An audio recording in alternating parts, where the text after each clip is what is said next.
Assalamualaikum warahmatullahi wabarakatuh. Nama saya Muhammad Rijal Fadli Islami, NIM 11870000057. Dan saya di sini akan menjelaskan mengenai sistem persamaan linier ya, di mana di dalamnya itu terdapat metode eliminasi Gauss dan dekomposisi LU. Nah, video ini dibuat untuk menyelesaikan tugas sebagai syarat ujian akhir semester pada mata kuliah Matematika Teknik 2. Nah, yang pertama ada sistem persamaan aljabar linier ya. Kalau misalnya kita lihat, kalau kita punya sebuah matriks seperti ini, kita bisa mengubahnya menjadi seperti ini ya, dimana ini itu adalah matriks koefisien, yang ini matriks variabel, yang ini matriks konstanta. Nah, untuk menyelesaikan sistem persamaan aljabar linier, ada beberapa metode. Yang pertama ada metode eliminasi, di antaranya adalah eliminasi Gauss dan juga Gauss-Jordan. Kemudian ada metode iterasi, yang mana adanya iterasi Jacobi dan iterasi Gauss-Seidel. Kemudian yang terakhir ada metode dekomposisi, yang mana dekomposisi LU dan juga Cholesky. Nah, di sini ada penjelasan atau ada sedikit materi yang perlu diketahui sebelum kita mempelajari eliminasi Gauss dan dekomposisi LU ya. Pertama kita harus mengetahui tentang operasi matriks seperti penjumlahan, pengurangan, perkalian, transpos, inverse matriks, dan juga determinan. Kemudian kita juga harus mengetahui jenis-jenis matriks seperti matriks bujur sangkar, matriks diagonal, matriks identitas, matriks segitiga atas atau bawah, matriks simetri, vektor baris, dan juga vektor kolom. Nah, dalam sistem persamaan linier terdapat 4 kondisi yang bisa saja terjadi ketika menyelesaikan soalnya gitu. Yang pertama ada kondisi ketika penyelesaiannya itu ada dan juga tunggal atau well condition. Nah, bisa dilihat ya seperti di gambar yang ini. Ketika kita ingin mencari yang garis titik potongannya itu, dia itu cuma ada satu gitu, sehingga dia itu mudah untuk dicari. Nah, terus ada kondisi yang kedua, yaitu penyelesaiannya itu ada, cuman kondisinya itu buruk gitu. Nah, maksud buruk itu bisa dilihat ya pada di sini, dia itu berhimpitannya itu banyak gitu, sehingga penyelesaiannya itu bisa jadi banyak, nggak tunggal gitu. Sehingga kalau seperti ini terjadi, dia dinamakan kondisi buruk atau ill condition. Kemudian penyelesaiannya itu bisa aja tidak ada gitu. Contohnya seperti ini. Kita kan diminta untuk mencari garis potong ya yang bersinggungan. Cuman kalau dilihat dari gambar ini, dia itu mau sampai manapun, mau sampai berapapun angkanya, dia tidak akan pernah bersinggungan. Sehingga dia ini penyelesaiannya itu tidak ada gitu. Kemudian yang terakhir penyelesaiannya itu tak berhingga. Nah,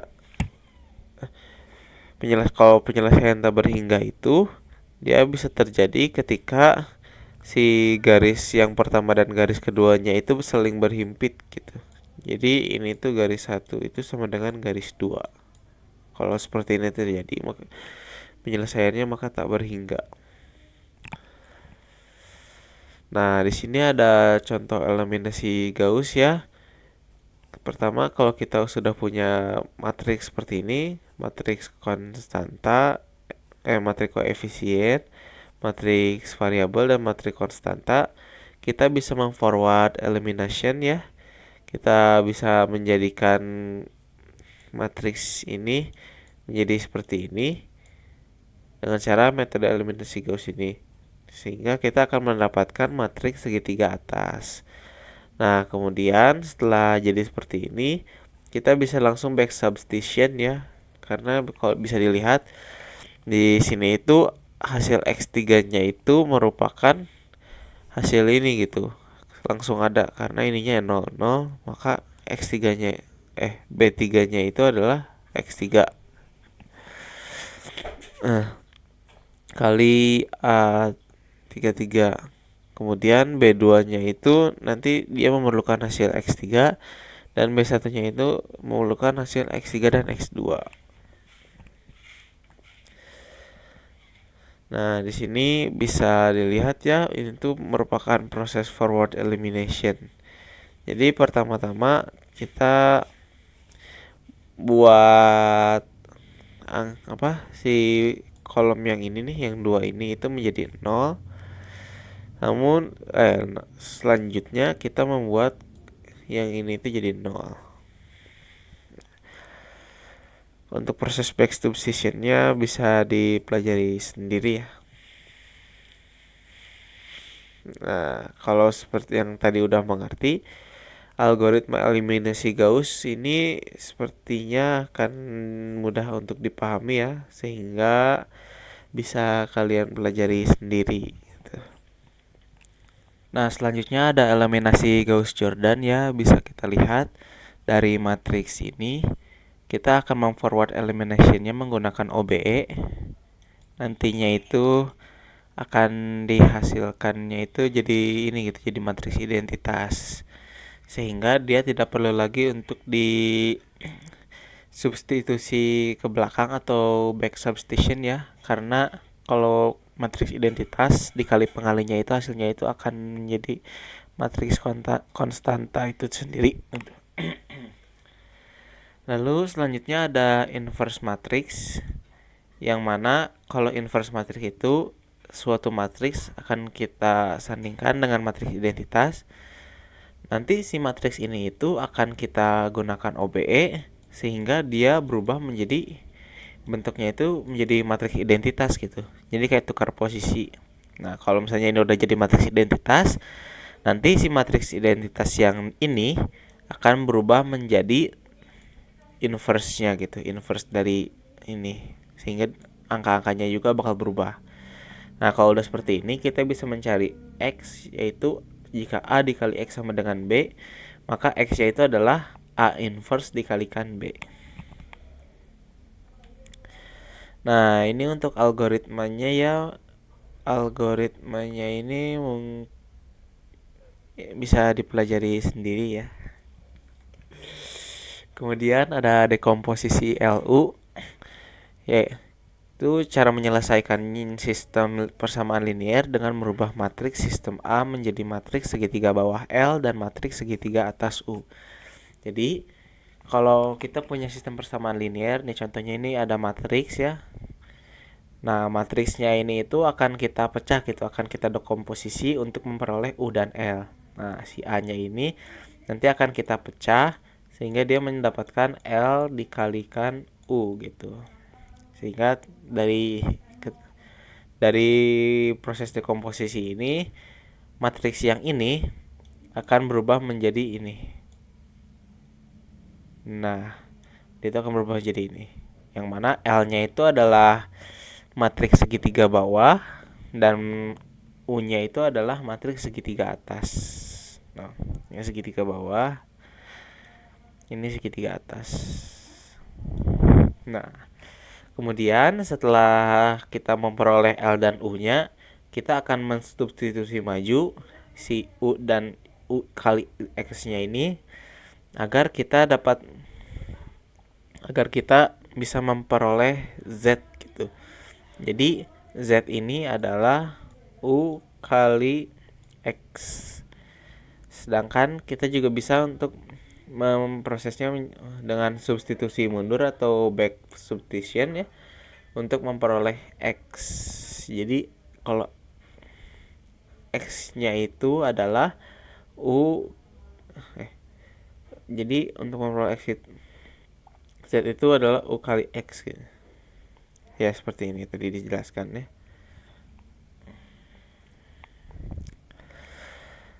Nah, selanjutnya ada dekomposisi LU naif, yaitu diturunkan dari proses eliminasi Gauss, di mana L itu adalah elemen pengali dalam proses eliminasi dan U itu adalah matriks segitiga atas hasil proses eliminasi. Nah, jadi seperti yang tadi ya, dia itu kalau dekomposisi LU naif itu ketika diproses eliminasi Gauss, si matriksnya itu akan berubah menjadi L dan U, di mana L-nya itu komposisinya seperti ini dan U-nya itu seperti ini gitu. Nah, selanjutnya ada dekomposisi LU crowd, yang mana itu merupakan matriks L dan U dicari dengan menyelesaikan persamaan L kali U sama dengan A gitu. Nah, bisa dilihat ya. Kalau dekomposisi crowd itu ketika apa? Si ininya itu ini nih. Ini segitiga bawah, ini segitiga atas. Ini L, ini U gitu. Jadi L11-nya ini hasilnya itu akan menjadi A11 dan seterusnya gitu. Bagaimana yang bisa dilihat. Nah, selanjutnya di sini ada algoritma crowd ya, bisa dipelajari sendiri atau bisa dipahami sendiri ini. Nah, yang terakhir ada dekomposisi LU Cholesky yang mana digunakan jika matriks sistem A adalah matriks simetri, yaitu A sama dengan A transpose. Matriks simetri A bisa didekomposisi menjadi L dikalikan L transpose sama dengan A.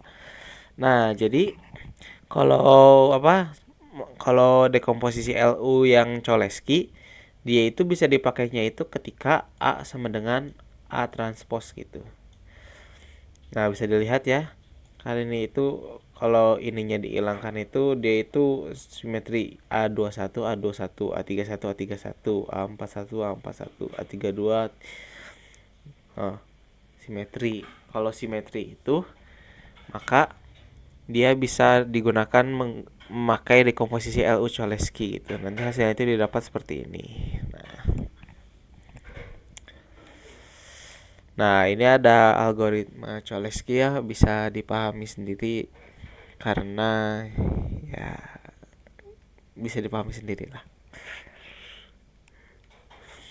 Nah, selanjutnya ada metode iterasi ya, kan tadi itu untuk menyesuaikan persamaan SPL itu kita bisa menggunakan Gauss ya, eliminasi Gauss ataupun dekomposisi LU.